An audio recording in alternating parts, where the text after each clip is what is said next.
Assalamualaikum warahmatullahi wabarakatuh. Bismillahirrahmanirrahim. Alhamdulillahi rabbil alamin.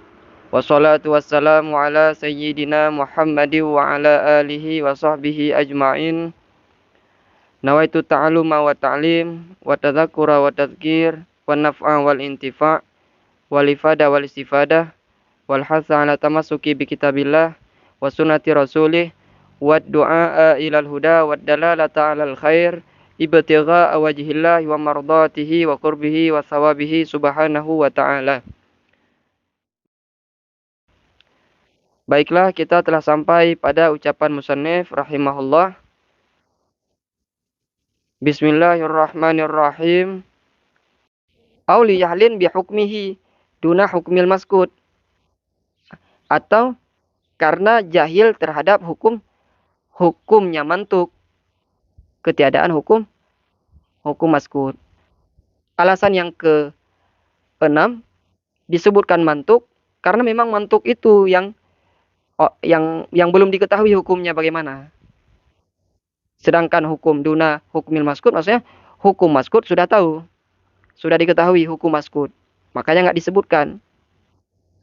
Tidak disebutkan hukum maskut, kenapa? Bukan untuk dinafikan, tapi tidak disebutkan karena udah tahu. Yang belum tahu apa? Yang belum tahu adalah hukum maskut. Hukum mantuk. Hukum mantuk belum tahu, belum diketahui sama orang. Maka kita menjelaskan hukum mantuk. Misalkan yang belum diketahui hukum A, hukum B sudah, hukum A belum, hukum B sudah. Maka kita menjelaskan hukum A, ini hukumnya, hukum A ini hukumnya halal misalkan. Kenapa kita mengkhususkan halal terhadap hukum A? Apakah menafikan halal terhadap hukum B? Bukan. Tidak ada mafhum mukhalafah di sini karena kita sebutkan hukum A karena memang dia orang yang kita lagi berdialog dengannya, dia belum paham tentang hukum A. Maka kita menjelaskan hukum A bahwa dia itu halal, hukum A itu halal. Kenapa hanya hukum A? Karena itu yang belum diketahui. Bukan untuk menafikan hukum B. Kenapa nggak dijelaskan hukum B juga? Hanya hukum A, karena hukum B udah jelas. Nggak perlu disebutkan lagi. Au aksihi, atau kebalikannya. Artinya kebalikan dari yang ke-6 tadi, ini yang ke-7 ya. Bisa kita buat ini yang ke-7. Yang ke-7 kebalikan dari yang ke-6. Kalau yang ke-7 ini yang sudah dipahami hukum mantuknya, hukum maskut belum.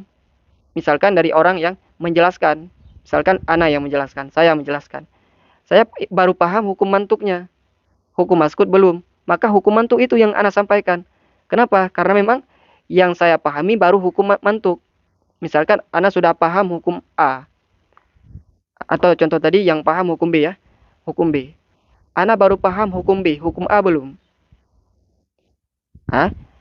Maka ana jelaskan hukum B.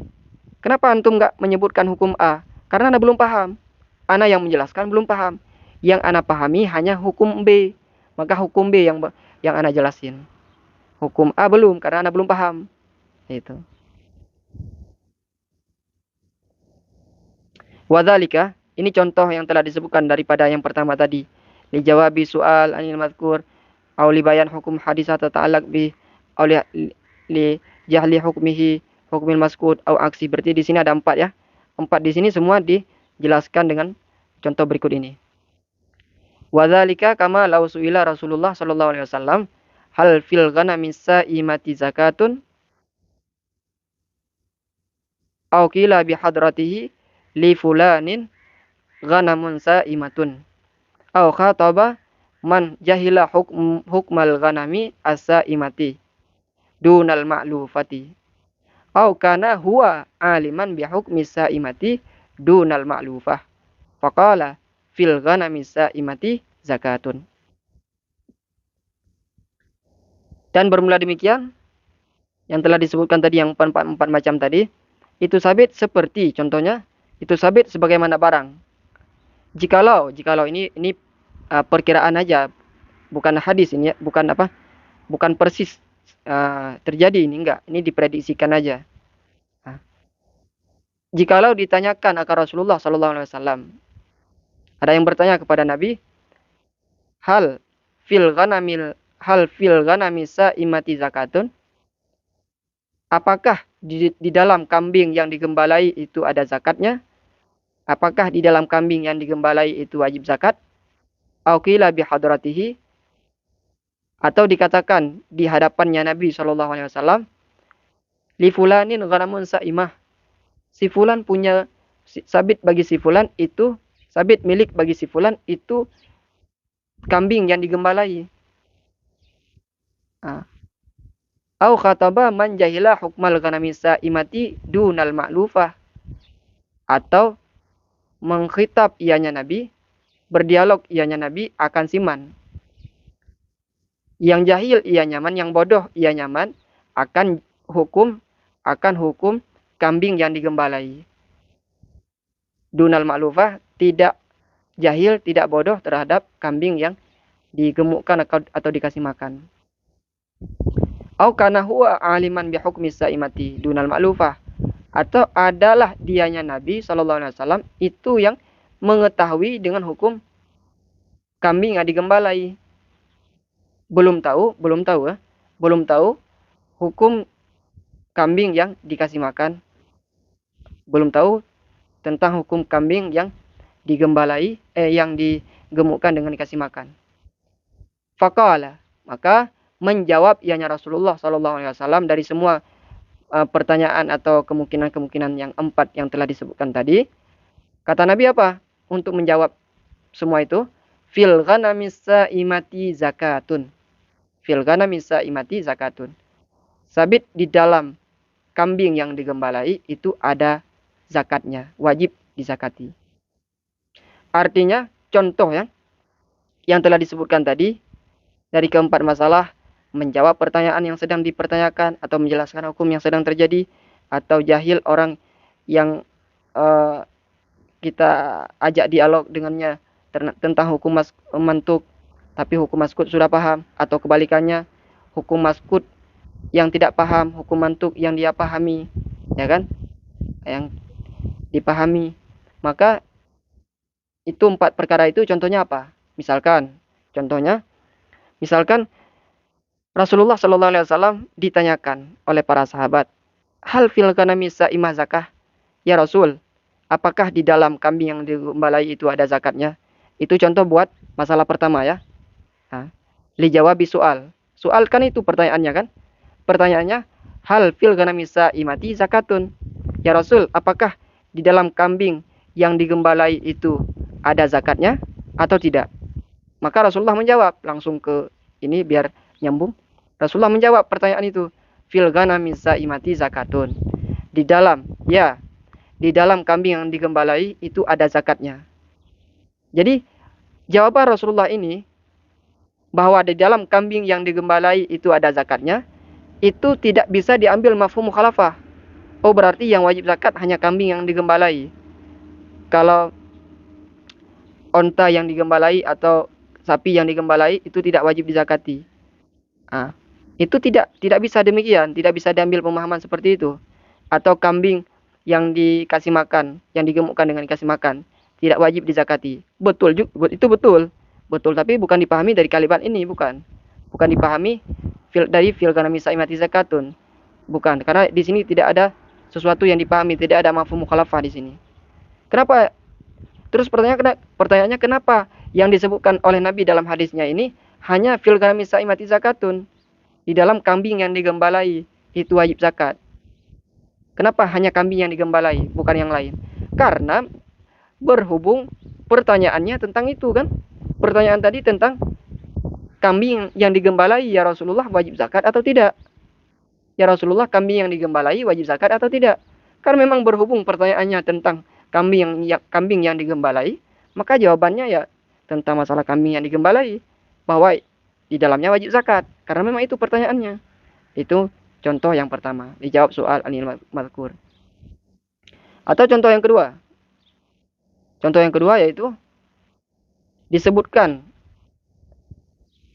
mantuk ini karena untuk menjelaskan hukum yang sedang terjadi. Misalkan ada yang bilang di depan Nabi, dia berkata, ya Rasul, si fulan punya kambing yang digembalai. Dia punya kambing yang digembalai. Apakah wajib? Enggak ada pertanyaan di sini, tapi cuma itu disebutkan. Ya Rasul, si fulan ada kambing yang digembalai. Maka Rasulullah berkata, fil ghanami sa'imati zakatun. Di dalam kambing yang digembalai ada zakat. Kenapa hanya disebutkan kambing yang digembalai? Karena memang itu yang disebutkan di depan Nabi, ya kan? Maka Nabi menjelaskan hukum yang sedang berlaku, yang sedang dibicarakan itu dengan jawaban yang sesuai. Yang dibicarakan tadi, si fulan punya, si anu dia punya kambing yang digembalai. Maka Rasulullah menjelaskan hukum terhadap perkara yang disebutkan, yaitu kambing yang digembalai. Menjelaskan demikian. Itu contoh yang kedua. Yang ketiga adalah seseorang yang kita ajak dialog, dia tidak paham terhadap tentang hukum mantuk, maka mantuk itu yang dijelaskan karena belum paham. Sedangkan maskut yang tidak disebutkan itu dia sudah paham, maka tidak disebutkan lagi karena dia sudah paham. Contohnya Rasulullah berdialog dengan orang yang paham, yang apa? Dengan orang yang belum paham tentang hukum kambing yang digembalai wajib zakat atau tidak. Dunal maklufah. Namun orang itu, orang yang diajak dialog sama Nabi SAW, ini diprediksikan aja ya. Orang yang diajak dialog sama Nabi, orang itu sudah paham tentang hukum kambing yang dikasih makan. Digemukkan dengan dikasih makan. Bahwa kambing yang digemukkan dikasih makan itu tidak wajib zakat. Dia udah paham tentang kambing maklufah itu yang dikasih makan itu. Dia paham, sudah paham bahwa tidak wajib zakat. Yang dia belum paham yaitu tentang hukum kambing yang digembalai wajib zakat atau tidak. Maka Rasulullah menjelaskan tentang apa yang belum dia ketahui itu dengan mengatakan fil ghanami sa'imati zakatun. Di dalam kambing yang digembalai itu wajib zakat. Kenapa yang disebutkan hanya kambing yang digembalai? Karena memang yang belum dia pahami adalah tentang hukum kambing yang digembalai, apakah wajib zakat atau tidak. Itu yang belum dipahami. Maka itu yang dijelaskan sama Nabi. Yang dijelaskan oleh Nabi SAW. Karena itu yang belum dipahami oleh orang yang mendengar ucapan Nabi. Itu contoh yang ketiga. Atau yang keempat, au aksihi, kebalikannya.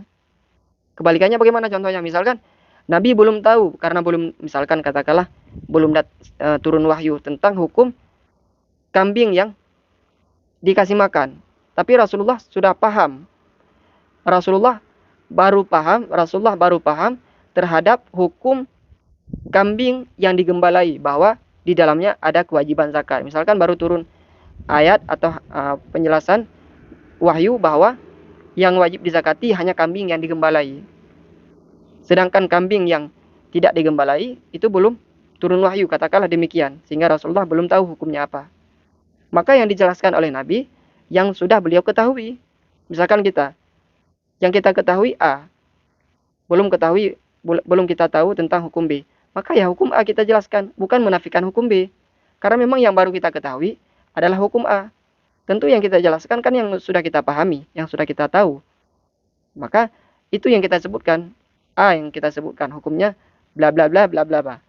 Jadi disebutkan hukum A karena memang itu yang baru kita pahami.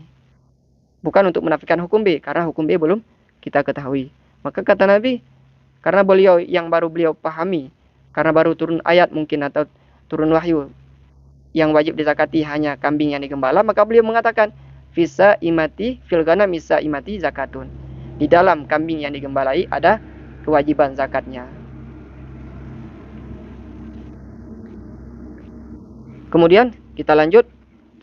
Wa innama lam yaj'alu jawab su'ali wal hadithati syarifaini lil ammi an umumihi kanadhirihi huna likuwatil lafzi fihi bin nisbati ila mafhumil mukhalafati hatta guziya ila syafi'iyyi wal hanafiyati anna dalalatal ammi ala kulli fardin min afradihi qat'iyyatun. Dan hanya saja tidak menjadikan oleh mereka itu ulama akan jawaban daripada soal, daripada pertanyaan atau menjelaskan hukum hadithah akan yang memalingkan keduanya, yaitu jawaban pertanyaan atau menjelaskan hukum hadithah bagi lafaz am daripada keumumannya lafaz am. Bagi lafaz am daripada keumumannya lafaz am. Kanadhirihi huna, seperti bandingannya, bandingannya uh, lafat di sini, seperti bandingannya yang telah disebutkan di sini, yaitu tentang masalah jawab soal dan hadisah bisa memalingkan mafhum daripada pemahamannya. Tidak ada mafhum mukhalafah gara-gara mantuk itu disebutkan sebagai jawaban pertanyaan atau menjelaskan hukum hadisah. Itu maksud karena dari huna di dalam masalah ini, yaitu mafhum mukhalafah. Tidak bisa dihasilkan gara-gara sebab tadi. Tapi kalau am itu tetap berada pada posisinya. Kenapa? Likuwatil lafzi fihi. Karena kuat lafat padanya am. Karena kuat dia. Lafat am itu kuat. Bin nisbah ila mafhumil mukhalafah. Dengan nisbah atau dibandingkan kepada mafhum al-mukhalafah. Dengan dibandingkan kepada mafhum al-mukhalafah. Hatta guziyah ila syafi'i wal hanafi, sehingga dinisbahkan kepada Asy-Syafi'i, Imam Asy-Syafi'i dan Imam Hanafi, akan bahwa sungguh dalalah lafaz am di atas tiap-tiap bagian daripada semua afrad-afradnya am itu qat'iyah. Qat'iyatun itu qat'iyah. Nah, itu qat'iyah. Artinya wa innama lam ya'lu jawab as-su'ali wal harisati sarifaini lil ammi an umumihi kana dzirihi huna. Ini ibarat di sini dijelaskan oleh musannif Syekh Zakaria Al-Ansari, seakan-akan ada pertanyaan sebagaimana dijelaskan di sini di Riyadul Uqul. Nah, ucapan wa innama lam yaj'alu ini adalah isyarah kepada jawaban, menunjukkan kepada jawaban daripada apa yang disodorkan kepada mereka itu para ulama. Ada yang menentang para ulama atau ada pertanyaan yang ditujukan kepada para ulama. Kenapa para ulama menjadikan ini sebagai sebab, yaitu jawaban soal atau bayan hukmil hadisah tadi, ya kan, menjawab pertanyaan disebut mantuk sebagai jawaban pertanyaan atau disebut mantuk karena menjelaskan hukum yang sedang terjadi, itu menjadi sebab atau menjadi karinah yang dapat memalingkan mafhum daripada mengamalkannya. Artinya tidak ada mafhum mukhalafah gara-gara sebab itu. Gara-gara sebab mantuk disebutkan untuk jawaban soal atau mantuk disebutkan karena menjelaskan hukum hadisah, maka tidak boleh diambil mafhum al-mukhalafah. Tapi kenapa kenapa para ulama tidak menjadikan sebab itu sebagai hal yang memalingkan lafaz am daripada keumumannya? Jadi kok beda gitu? Kalau dalam masalah umum, meskipun disebutkan lafaz umum itu dengan tujuan sebagai jawaban daripada sebuah pertanyaan atau menjelaskan hukum yang sedang terjadi. Walaupun demikian, yang namanya lafaz umum tetap berada pada posisi keumumannya, tetap dia beramal, tetap keumumannya itu berlaku. Walaupun ada sebab tadi, ada sebab disebutkan lafaz am itu untuk sebagai jawaban atau disebutkan lafaz am itu sebagai menjelaskan hukum yang sedang terjadi, namun yang namanya lafaz am tetap berada pada posisi umum, pada berlaku keumumannya tetap seperti biasa, tetap berlaku. Tapi dalam masalah mafhum mukhalafah tadi kok enggak? Gara-gara mafhum mantuk itu disebut sebagai jawaban pertanyaan atau menjelaskan hukum yang sedang terjadi, gara-gara itu tidak bisa dia berlaku mafhum mukhalafah. Tidak bisa berlaku mafhum mukhalafah. Nah, kok di sini enggak bisa? Di dalam lafaz am tetap bisa berlaku seperti biasa. Walaupun ada sebab yang sama, sebabnya sama, tapi hukumnya kok beda gitu. Nah, ini harus dipahami terlebih dahulu.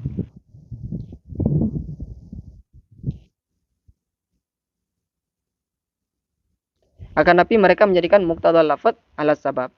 Ya kan? Kalau dalam masalah am, yang didahulukan adalah lafadznya, lafaz umum, ya berlaku keumumannya. Tidak didahulukan sebab. Nanti kan ada masalah, nanti seperti yang akan dijelaskan, atau sudah dijelaskan di pembahasan sebelumnya, yaitu masalah al-ibratu bi'umumil lafzi la bi khususis sabab. Jadi keumuman lafadz itu yang dijadikan patokan. Yang dijadikan patokan adalah keumuman lafadz, bukan kekhususan sebab. Walaupun sebabnya itu ditujukan kepada untuk menjawab pertanyaan tertentu, khusus pertanyaannya, ataupun untuk menjelaskan perkara yang khusus, perkara tertentu, khusus, namun berhubung lafadznya itu umum, tetap berlaku keumumannya. Karena yang dijadikan patokan al-ibratu bi umumil lafzi, bi umumil lafzi. Yang dijadikan patokan adalah keumuman lafadz, bukan kekhususan sebab. Jadi sebab ada. Tadi walaupun untuk menjawab pertanyaan tertentu atau untuk menjelaskan hukum tertentu, khusus dia, tapi tetap keumumannya berlaku. Keumumannya berlaku. Jadi kalau berhubung lafadz umumnya, berhubung lafadznya itu umum, ya berlaku umum. Berarti kan berlaku keumuman walaupun sebab yang dua tadi ada. Ya kan? Di dalam lafadz am ada, tapi yang namanya lafadz am tetap berlaku seperti biasa. Kok berbeda dengan masalah mafhum mukhalafah di sini? Gara-gara dua ada masalah ini, ada dua sebab ini, yaitu disebutkan sebagai jawaban soal yang dipertanyakan, soal tertentu, jawaban dari pertanyaan tertentu, dan menjelaskan hukum dari kejadian tertentu. Gara-gara itu nggak bisa diambil mafhum mukhalafah. Di sini nggak bisa diambil mafhum mukhalafah. Dalam lafadz am bisa diambil lafadz am dan masih berlaku keumumannya. Kok beda gitu? Maka ini bakal dijawab. Nah, jawabannya liquwwatil lafzi fihi bin nisbati ila mafhumil mukhalafah. Singkatnya, kesimpulannya seperti disebutkan di sini.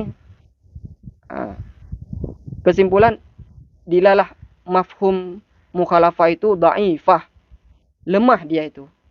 Jadi dalalah yang ada di dalam mafhum mukhalafah itu lemah, dalalahnya lemah. Yang menunjukkan kepada mafhum mukhalafah itu lemah, dalalahnya itu lemah. Yang menunjukinya itu lemah. Sedangkan faja'ala ma dzukir mani'an minal amal bihi, maka dijadikan apa yang telah disebutkan, yaitu menjadi jawaban dari pertanyaan tertentu. Mantuk itu disebutkan sebagai jawaban dari pertanyaan tertentu, atau menjelaskan hukum dari kejadian yang sedang terjadi, itu didahulukan daripada mengamalkan mafhum mukhalafah. Jadi tidak diamalkan lagi mafhum mukhalafah gara-gara yang dua ini, yaitu gara-gara sebab ini. Gara-gara disebutkan mantuk sebagai jawaban dari pertanyaan, atau disebutkan mantuk gara-gara menjelaskan kejadian yang sedang terjadi. Bikhilafid dilalatil am fa innaha qawiyah. Berbeda dengan dilalah umum, karena dilalah umum itu kuat. Falam yaj'al dzalika mani'an minal amal bihi. Maka tidak bisa dua masalah tadi, yaitu disebutkan lafadz am untuk menjelaskan hukum tertentu atau menjelaskan jawaban dari pertanyaan tertentu. Tidak bisa membatalkan keumuman lafadz tersebut. Artinya keumuman lafadz itu tetap berlaku seperti biasa, walaupun disebutkan gara-gara alasan dua faktor tadi.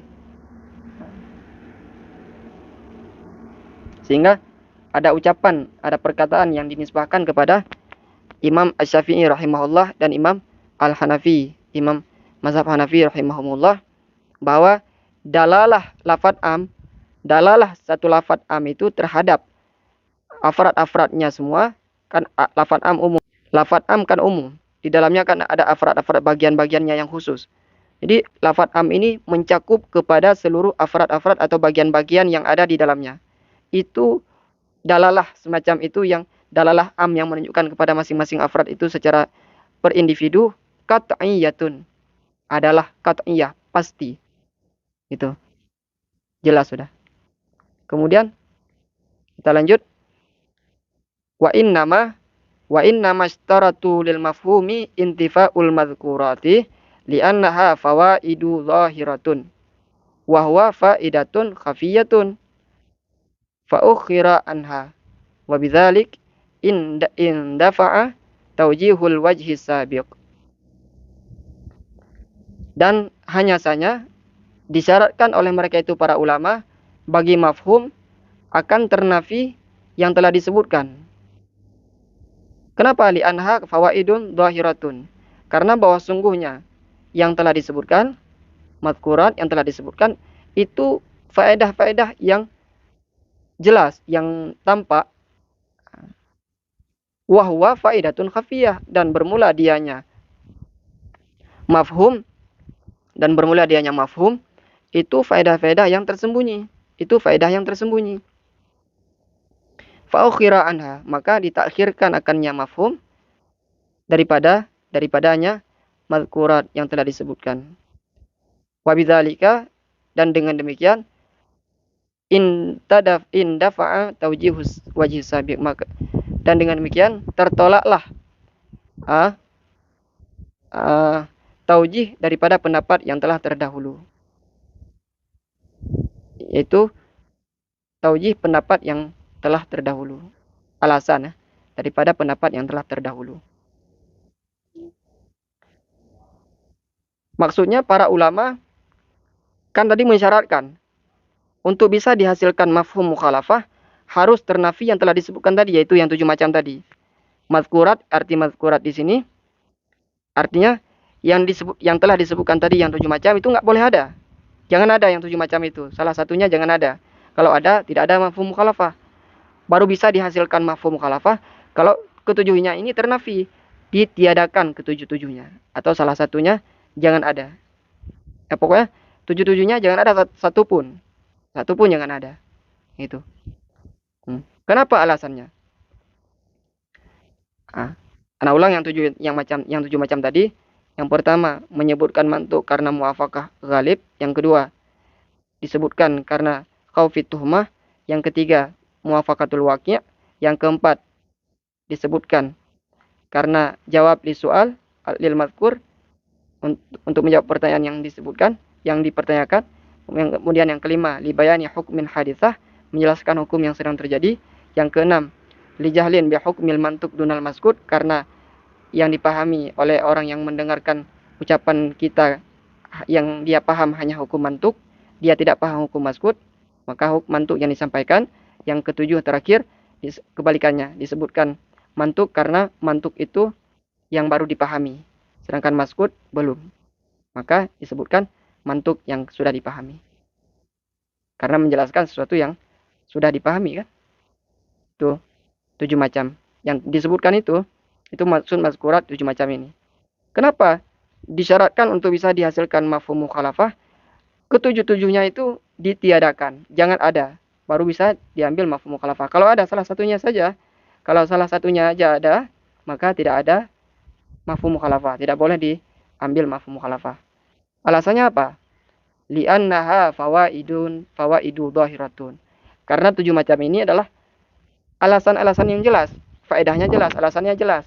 Ketika disebutkan, salah satu contohnya disebutkan yang pertama yaitu limuwafaqatil ghalib, disebutkan dalam ayat tadi fi hujurikum wa rabaibukumul lati fi hujurikum. Disebutkan anak-anak yang diharamkan, anak-anak tiri yang ada di rumah-rumah kalian.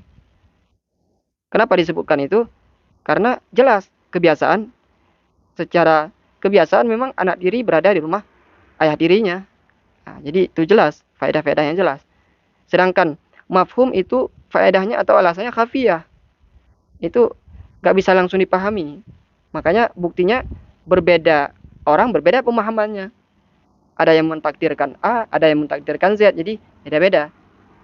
Maka karena mafhum itu bersifat faedah khafiyah, tersembunyi, maka dia ditakhirkan daripada yang telah disebutkan. Ini yang didahulukan, 7 macam ini. Kalau bertentangan antara mafhum dengan 7 macam ini, 7 macam ini yang didahulukan.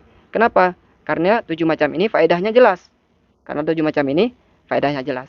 Kalau yang mafhum itu ditakhirkan. Kenapa? Karena faedahnya tersembunyi, khafi dia.